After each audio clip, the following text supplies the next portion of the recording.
আগের দিন তো তোমাদের দেখালামই, আমরা জামদানি দাঁড়িয়েছিলাম, একটুখানি ভিডিও করার ছিল। আর তাছাড়া জামদানির এই পাশ থেকে গেলে আমরা একটুখানি দাঁড়িয়েই যাই, কারণ ভীষণ সুন্দর পরিবেশ থাকে এখানে।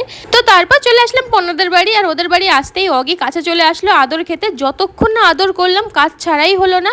এরা এরকমই হয়, ওদের কিচ্ছু চাই না, শুধু একটুখানি ভালোবাসা চাই, ওতেই ওরা সন্তুষ্ট হয়ে যায়। আর এই যে কিউট মেয়েটাকে দেখতে পাচ্ছ, বড় হয়ে দেখো এর অবস্থা কি, কোনটাকে বেশি ভালো লাগছে অবশ্যই কমেন্ট করো কিন্তু। তারপর আমরা খেতে বসে গেছিলাম, সন্ধ্যায় খেতে বসে গেছিলাম, কারণ আবার বাড়ি ফিরতে হবে, তো হাবড়ায় ফিরবো ঠাকুরনগর থেকে, তার জন্যই। প্রথমে ছিল ভাত, ভেজ ডাল, আলু পটলের ঝোল, সব খাবারগুলোই ভীষণ সুন্দর হয়েছিল, কিন্তু আমরা যেহেতু খেয়ে গেছিলাম এর জন্য পেটটা ভরা ছিল। আর তারপর ছিল আলু পোস্ত, এটা যা সুন্দর হয়েছিল না, ঝাল ঝাল।